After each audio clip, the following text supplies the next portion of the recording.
Hi, everybody, and welcome to Transcendence Talks. I'm your host, Josh Jovanovic. I am here with my very good friend who I've met here in Florida, Sebastian Yepes. He is a life coach. We randomly met at the apartment complex that he lives in, that my girlfriend lives in, and we kind of hit it off right away just because of his spirit, the way he interacts with others. He's literally like a magnet for people. As soon as people see him, they just light up. I'm the same way. He's such a good guy. Sebastian, welcome. Want to let you introduce yourself. He is a life coach and one of the best guys I know. Thank you, Josh. I appreciate you, brother. It truly is incredible the way in which the serendipity of life brings people into each other's lives. And I'm grateful, man. I'm grateful that we started to talk. I don't even know how we began our first conversation, but here we are now, months later. And every time we see each other, we dive deep. I really acknowledge you. I know that there's been a transformation that you're going through and you're transcending through old views, stepping into some new ones. So I'm Yeah. thankful to be a part of the journey with you. By no means do I have the answers. That's one thing that in my coaching journey and through just developing business and working with people, I never claim to have the answers. I just share my perspectives and ask a lot of questions that have people really look within. And I think that's where the true transformation comes from, when people can make new levels of commitment to themselves as they discover new insights as to who they are. So I'm glad to be here with you, brother. Love that, buddy. Love that. And I think one of my favorite things is one, asking the questions because it gets deep Mhm. into things. And truly, one of the coolest things I learned, and this was from like a self-help thing I learned a while back, is when you can ask at least three, but if you can get seven questions deep on why for something, you can truly learn, like, is that supposed to be in someone's life? Are they really pursuing something that they want to pursue? Because then it really gets down to the nitty gritty. Um, One thing I wanted to say, just because you're doing the life coach thing and helping people along that path, I am on a path of helping people with rehabs and getting through drugs and alcohol. I've met some other people recently. My one friend Maddie, who's going to be on here at some point, she does Reiki classes, and my friend Cheryl that I met, she's going to be on here. She was on the streets doing drugs for 10 years now, is helping all these people through Jesus and for through church. And there's all these Yes. different coordinations of people that are like coming into my life that, one, I just appreciate I'm a part of that because it shows like the universe truly starts bringing like frequencies, if you want to say, or like minds together. But we're like starting to form as like a big collective, like this more loving society that, although there's all this negative stuff out all over the place, I can see these positive things. So I just kind of wanted to ask you, when you see, the differences in people that you're starting to meet and starting to go through, does it kind of reflect in your coaching? Is that like something you bring up ever, or is it really just helping the individual?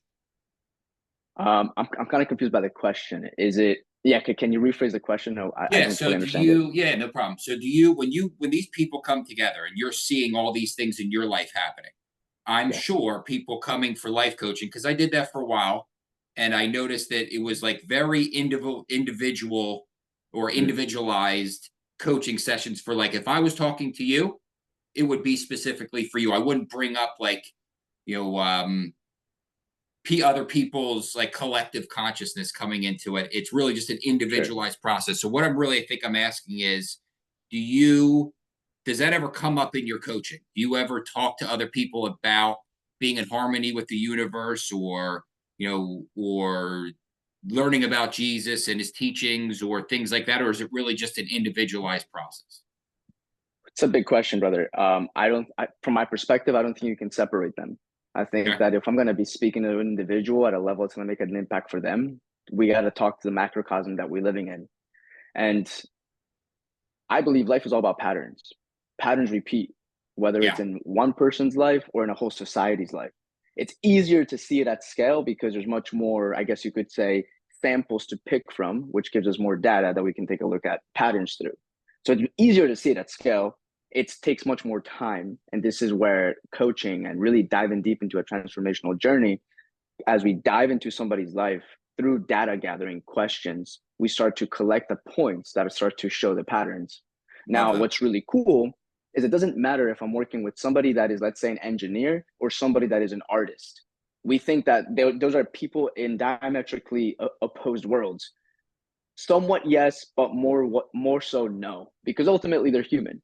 One person is much more logical oriented, and yes, they're going to take a look at 1, 2, 3 steps, while the other person is much more creative, and they'll look at 2 plus 2, or 2 plus 2 could equals 8, while the logical person is only saying 2 plus 2 is only 4. It's a creative outset and a personality that when we start to dive deep into us as humans, we start to recognize that it doesn't matter what industry we're in, who we are, where we live, how old we are, socioeconomics. At the end of the day, we're human. Yeah. And there are key patterns that drive us all as humans. Back to your question, I say all of that to say that as we dive into a conversation, for me, I believe that in order for us to get into the true potential that we are here to live, we must step into the potential that we've been created with. Because as humans, we know, at least we take a look at society, and there's people that have achieved some incredible things. That's not because they're special. People like, let's say, Elon Musk, for example, who's doing what he's doing with SpaceX and everything he's planning on doing with taking the human species for it to be an interdisciplinary um, uh, species. But that man is no different than you nor me. He's just tapped into a different potential for himself. Yeah. And I believe that we can easily step into that the more that we get rid of the layers that have held us in place. And this is where coaching is very similar to therapy, yet it's completely different.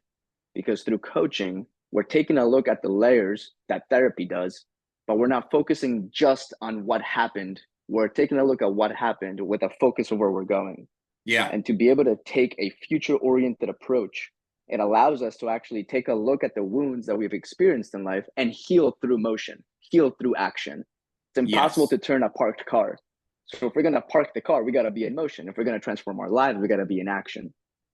And that's where the patterns become really powerful to be mindful for. Because when we can recognize patterns and we can start to understand where the human is at, now we can start to move the car. That person can start to take actions on the direction where they wish to go. Dude, such a cool way you put that is the pattern this is why, dude, this is why I love you, because one, you say things very well, and I love the way you speak about things, the way you see the world. But the other thing is, like, this is where this collective consciousness comes from, is like the people that are falling into my life, maybe just like yours, but it just Mhm. shows you how much closer we all are than separated. And like what I'm trying to get to here is like your life coaching thing. You exactly Mhm. like you stated these patterns. Now, take my life right now as an example of, I went through my own drug addictions and things, and I had to learn what my patterns were, exactly what they were, my impulses and my patterns. And now, when I'm in my rehab that I'm working in, that's what I'm trying to teach everybody there is listen, although we all go through things and a lot of stuff Yep. is subconscious and you don't even recognize it. But when you start to become consciously aware of the patterns that you have, whether it be from Mhm. family trauma, whether it be from your own choices, whether it be from like just unconsciously living and just going about your day and not caring about anyone else, all these different patterns create certain ways that we live and ways we function in society. And when you start to recognize them and you can start to say, take them as like, all right, well, why do I do this? Or why do I use drugs? Or why do I eat too much? Or why do I self sabotage when something's going really well? Like, there's so many different patterns which seem that, like, when you start to recognize them, you can really start to pull them from your life and become Mhm. a whole new version of yourself. And not that you need to completely change everything about you because you are you and it's the universe experiencing itself through you. But the pattern recognition starts to become something that when you learn that and you learn that you want to take certain things from that just to be a better version of yourself, the cool part about that is like after a while, then those old patterns are just gone and the new you is just you. Those patterns are Mhm. completely eliminated. So I think it's really cool that you help clients that way through life coaching. Um, One thing I wanted to ask you as well about the life coaching is when you do this, what is your drive for this? Why are you so, because I always see you talking when I'll be walking past you in the apartments, or I'll see you on the phone over at the pool, and I can genuinely, like right now, look at your face. You Yeah, can, yeah. dude, you are just like in tune with this. Why do you love it so much, and what drew you to that? Oh man, because I by again, I can talk about the macrocosm, big picture, and also small picture. I'll go by the big picture first. I've already won, just like you. And this really ties to the bigger pattern of us as humans. We're living in an identity for the most part that has us believe that we need to strive and have effort in order to get to. Where my perspective is, I've already won because I'm already an identity. I'm Yeah. already, and this is ties deep. This ties directly to my faith, because as a man of faith, specifically Christianity, and specifically with Jesus, I've been born into a reality where I am already a son of God. And what that means to me is I don't have to try to do anything, because I always ask my clients this, and I'll ask you this, Yeah. as a son, you have to try to be your parents' son. No, I just am. You just are. Yeah, I know. I got you. Exactly. Yeah, yeah, Exactly. So through that, for me, it takes away so much of this burden. And I'll go directly to scripture. Scripture tells it all. Jesus says, come to be all of those who are heavy burden. My yoke is easy and my burden is light. He says, in that, he says, all of your issues, all of your anxieties, all of your confusions, all of your challenges, give them to me. I got you, because you are a son of mine. And that makes it so much easier. So that's the macrocosm. I've already yeah, won. yeah, Multiple billions of sperm. I was the one that came up front. Wow. God bless. God is good. I, yeah. I by chances should not be here. Number one, as a human. That's Number so true. It's like a 1 in like 17 trillion chance that you're alive. It might even be higher than that, but I remember seeing some kind of number like that, which is crazy. Sorry to cut you off, but yeah, it's a huge you're good. chance. Go ahead, keep going. It's insane, bro, because when I look at it like that, it's like all of these little superfluous things that become these big mountains, start to realize those actually don't really mean a thing. Yeah, Yeah, they're going to be challenging, and I'm not trying to disvalidate when we go through challenges as humans, because that's part of it. In fact, that's what pulls back the arrow and gives us leverage, is those challenging and stressful situations. That's the tension to the arrow. But I don't have to strive or effort towards it, and yeah, that gives me a whole new perspective. Because for two, I grew up in South America, in Colombia. When I was 9 years old, I came into the States, and my whole world right now, living in South Florida, doing what I do, I should not be doing this. So I'm taking these big realizations that, wow, by the chances, I shouldn't be here. But it's because I already am a child of God that I am here. So there's a sense of surrender. So that's the macrocosm. That's the big picture. To bring it to the small picture, to make it more concept, more real for people. When I was about 21 years old, I had a bunch of friends. Okay, no, so I'll start here. When I was about 23 years old, a girlfriend of mine passed away from cancer. And that really had me experience life with a new perspective. Because how does a woman who is healthy, is active, takes care of herself, how does this woman develop cancer? From what situation did she come from that had this illness come to her? Fast forward 9 months, she unfortunately passes away. This hole was ripped open. I didn't know that I was missing something in my life. And again, at that point, I realized that it was my yeah, relationship to Christ. So that had me start to take a look deeper as to what is the meaning of quote unquote life. What am I here for? How can I actually step into what I was created for? Because again, yeah, 1 in a trillion plus. Why was that? Why am I here right now? Fast forward a couple of years, a bunch of friends I have passed away from suicide or from drug overdose. People that I played soccer with. Some of these guys I literally at 11, 12 years old playing soccer with them. Now a year into college, and these guys have now committed suicide or have overdosed. What is going on here? What is happening? Now, at that time, I had already started going through my coaching journey myself. I didn't like say, you know what, I'm going to be a life coach. Thing that like I was striving to do. No, I was in a position specifically in door to door where I wasn't necessarily fulfilled with what I was doing, which led me to look for support from the outside, from others, yeah. and that transformed my life. Within 3.5 years, my life was totally different in a very positive way. And that had me realize, whoa, this is actually super cool. And little did I know, I was already doing it. Yes. Then in door to door, I was already doing life coaching, but I didn't believe in myself. Have this sense of certainty as to the identity that I am now. At the time, I'm 24, 25, about 26 years old, and I'm sitting across the table with people that are easily twice my age, could be my father. And I'm helping this man and this woman put together their goals and then going out into the field, knocking doors and helping them improve on their skill set. Yeah. For me, I was like, how is this happening? I'm a Colombian immigrant. I dropped out of college. Why am I doing this? As I went through my coaching journey, is because I realized that we all have skill sets and we all have gifts and we all have callings that we are all specifically, uniquely made for.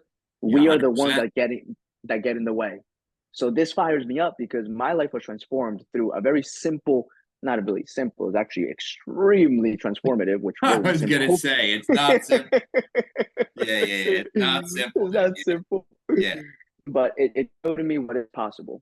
And now back to the calling, back to the gifts. We've all have been born into this world with specifics. For me, is to talk to people. And for me to sit down with an individual that I've never met before, and within 30 minutes, this person is opening up and they're like, why am I telling you this? Happens all the time. All the That's not time. me doing that. Yeah. That is not me. That is, again, the sovereignty of God speaking through me. And in that, I'm not the one that's taking credit for it. Because if Yeah. it was up to me, man, I'm human. I got my flaws. I'm not perfect. I make mistakes, but it's not me. And this is one of the key things that a lot of coaches get wrong. A lot of coaches get into a coaching relationship and they can't get out of the way. And because they can't get out of the way, they're not able to listen to the client directly. They're Yeah. listening to the client through filters, interpretations, stories, ideas. And at that point, you lost. The Yeah. best coach is the person that can get away from themselves as much as possible. And in fact, this is so much more than just in the coaching space. My wife, 10 years in, 3 years of marriage, 10 years total, we are able to move through some really challenging things in life because we are both in a space where we can get out of the way and listen to each other. Yeah. We're not hooked when somebody says something that could be that could be that could be offensive for somebody. We don't allow it to take place. It's been a training. It wasn't always the case, Yeah. but to be able to yield, to be able to get out of the way, to be able to not take things personally, to be able to be in integrity with who we are and honor the other person without disvalidating what they're feeling, creates a whole new relationship. And again, those are the skill sets that through the coaching that I've been led to do, people start to get outside of here, they step into here. And Yeah. when they step into here, Of man, awareness. Yeah. game on. Game Yeah. on. When they step into here, they no longer experience challenging experiences like this. They're now embracing them because they understand that it's in the friction that again the bow and arrow is being pulled back. It's I the love that. friction that creates the power. I love that, buddy. And there's a couple things. One, this is why I love listening so much now. And I've learned this on my journey is listening is almost, well, it's not almost. It's the universe, it's God, it's the crew, whatever you call your higher power. It speaks through people. And a couple things you said is one, the reason I know that you said simple when you said the transformation is because now to you, it does seem simple because that is Mm, just who you are. At the time when you're going through it, you're looking at it as like, well, at least I was because I went through the same kind of thing where totally. I was like, I almost felt like I was being punished. And I know I Mm, wasn't. I know that even at that time, I would create awareness and go, you're not being punished. This is just a growth aspect to get you out of your comfort zone to pull that, just in your analogy, pull that arrow back yeah. because once it shoots, you're back, you're flying off into like a whole new growth zone that you've never been a part of before. So it just becomes you. Ooh, So the surrendering part to me that I love is that life is so different than I thought it used to be. I used to be in finance. I went to a job. I thought I was like, all right, I'm just on this rock. I'm going through space and I'll go to work and I'll come home and I'll retire at 65 and blah, blah, blah. Once I had my awakening, the cool part about it was, and I just came to this realization the other day, there is a recovery process. First of all, there's multiple ways to recover. Everybody has their own. But I was at an AA meeting because I like to go sometimes just to speak, and I've been sober for a long time, and I just like people here. And I noticed this is nothing against AA. Well, it kind of is. I've noticed that like they're very cultish. There's a lot Mm, of taking your power from you. There's a lot of Masonic symbols with it. There's a lot of, and oh God. I started doing some research on it, and I was like, all right, well, why did my recovery work so well?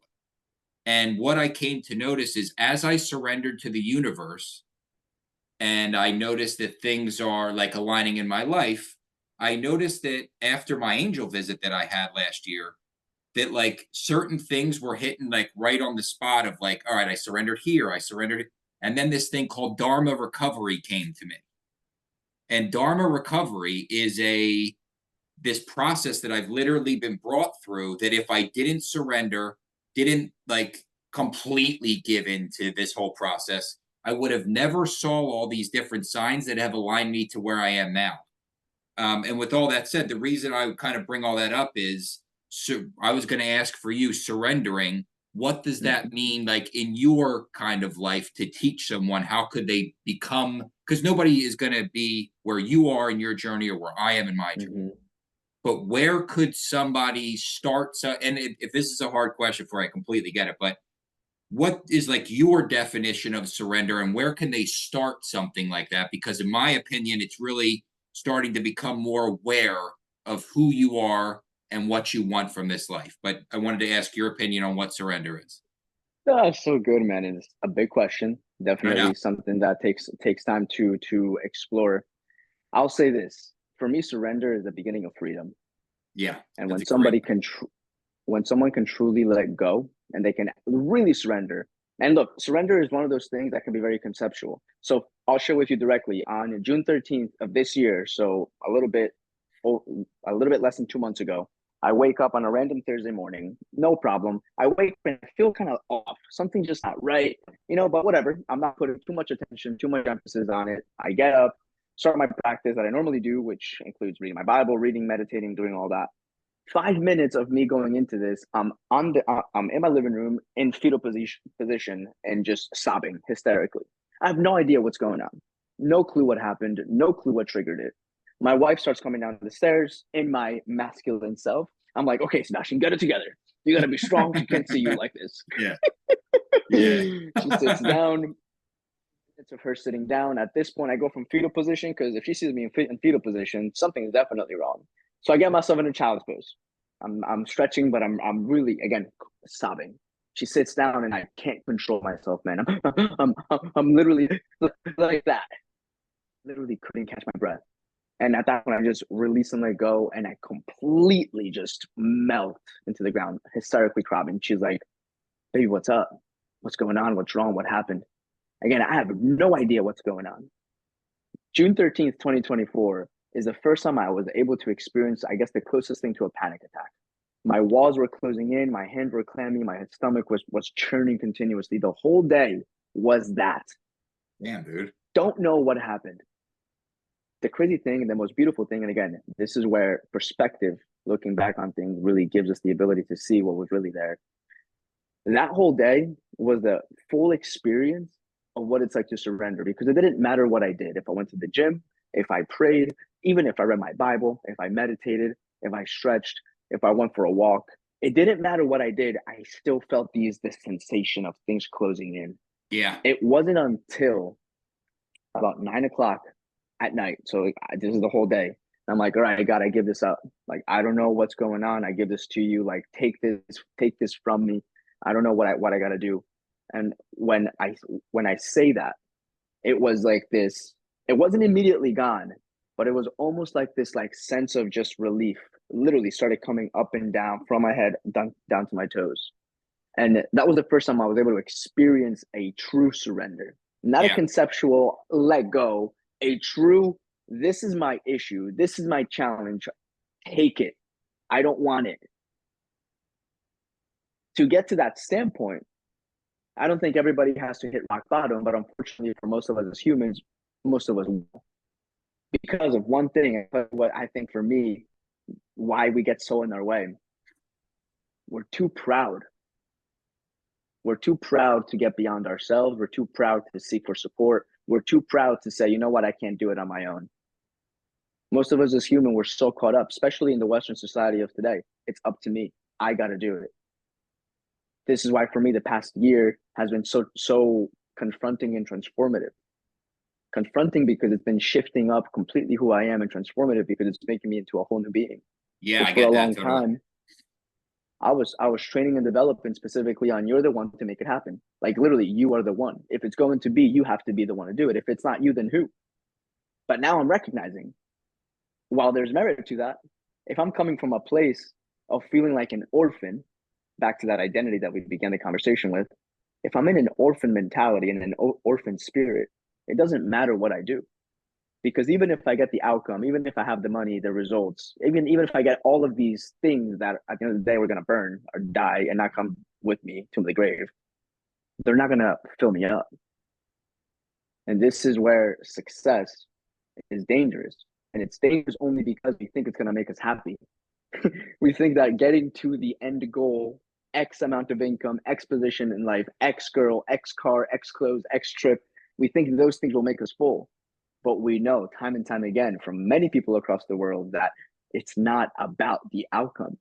No, it's about And the surrender, journey.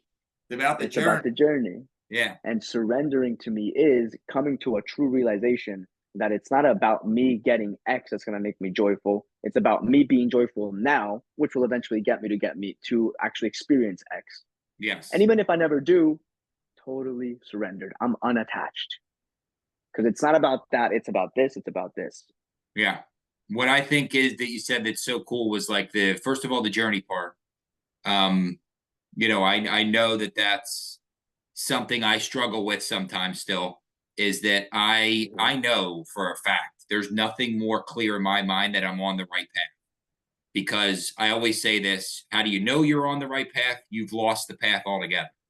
And what I've started to notice was that things that come through this path now are surprises and they're fun.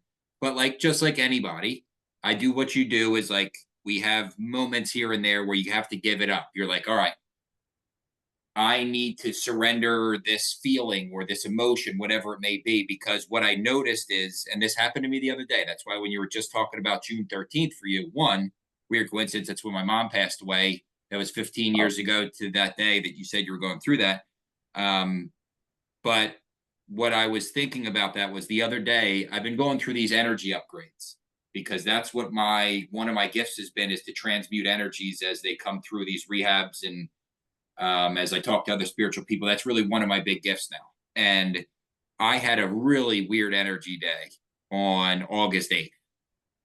And I had a moment where not even, let's say, maybe an hour or two, because I'm usually very good at just being like, who cares what comes up? Just let it pass. It'll pass. And then I just let them go by. That's why my meditations work really well for just letting your thoughts go. But I had this mm, moment of like an energy stuck to where like when you were saying you were in that fetal position for a while, I wasn't quite there, but I was close to where like all I thought about was like, what the hell, man? Like this didn't work out. This didn't work out. What is going on with it? And then I'm like, hold on. And this is for everyone listening. When you catch yourself in these times where things seem overwhelming, or when things seem like they're overbearing to you, or you're in a fight with someone, or whatever the case may be, rather than get all stirred up, just remember this phrase that this too shall pass. Because the mm, less reactionary you are, the less emotional you are, the less you let these things eat at you and feel them, but don't become the feeling. So feel sad for a little bit, don't become sad. Feel depressed, but don't become depressed. Let these things bypass you and don't fight with them. They're going to come up in your journey, in your life as you go through this. Don't fight with them. Let them sit, just like Sebastian said he did. He gave in and he surrendered. It passed by. Look at him now. Looks great. Now I had it the same thing just 3 days ago. I feel terrific today. I went to the beach. I did the sauna. I feel amazing. I had a great birthday dinner last night with my girlfriend. And it's all because instead of letting that linger for days at a time, weeks at a time, getting angry at people, I said, you know what, Josh, you've been here before. You've transmuted other things before. You've let them go. Just let it pass. So I love that you were mm, able to get through that in your way, which is pretty much the way to do it for everyone. Just let it be, let it go by. It is just something that is temporary. Like all of our human experiences, things are temporary and they will bypass. And because, buddy, we are 100%. at like the 4 minute mark, I wanted to couple things. One, if whoever is listening to this, if you are looking for a life coach, I promise you, you have a person in Sebastian that cares genuinely about people. This is not just a, hey, I'm doing life coaching. He is a genuinely good human being. He loves people, he loves helping.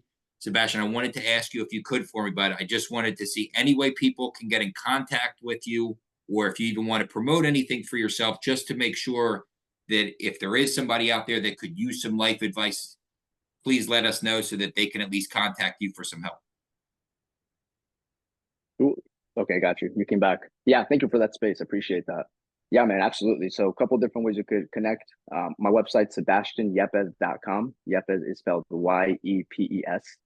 Instagram, Sebs_Yepes. Those are the ways in which you can really get the most of understanding who I am. I'm pretty active on social. And I'm really excited because I believe, man, we're going through one of the biggest transitions as a society.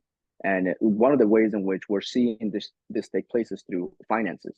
So, Yeah. as it says in scripture, one of the things that we'll see in the coming of the end of days is that there's going to be a massive transfer of wealth. And it's happening before our very eyes. Now, what is going to support people in actually playing a part of this is developing their character. Again, becoming the identity that they were here to be. Because we are going to be given to the measure that we can actually give. So we are given to the measure we can serve. And this is where we as humans, we literally have a responsibility now for ourselves, but for the people that are to come, whether it's through our direct lineage or in our communities, where we need to become and develop the people that we were created to be. Because in that, we're setting ourselves up. And from my perspective, more importantly, we're doing what God wants us to do, which is to expand his kingdom. What that means is be a good person, be generous, be charitable, love on people. It doesn't have to mean you have to walk around with a Bible and talk about Christ all the time. No, people misunderstand that. All Jesus said is love. Love your God, number one, and love your neighbor like you love yourself. But we get so caught up in our own stories and in our own worlds that we forget that. All of this to say, I'm launching a program that begins in the middle of August. Excuse me, no, September, because it is August, middle of September. The purpose with this program is a 12-week program in which we start to look at the key identity factors that allows us to focus in on the things that are going to move us into this sense of identity, reclaiming. It's a process that I call Seed MB. So it's surrender. Again, it's the beginning of freedom. Surrender. From there, you start to embrace. You embrace what? You, the fullness of you, not the stories of who you think you should be or somebody else tells you to be. As you embrace that, you embody that.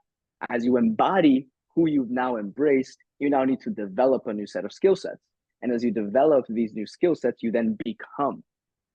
Identity leads to action, what leads to results, not the other way around. People want to have things, so then they are things. But again, we see it time and time again. People have everything, yet they're lacking fulfillment. It's because we're missing identity. Yeah. Through a 12-week coaching container, we explore that identity. And as we explore the identity, we then ultimately get to the results that we're all looking for. All right, my buddy. Listen, thank you very much again for being here. Please, if you need some help with some life coaching or you're just looking to, find out a little bit more about yourself, Sebastian will be there. Thank you again, buddy. It was so good talking to you, and I will see you soon for another cup of coffee. All right. Thank you, brother. Appreciate you, man. Much Take love. care, buddy.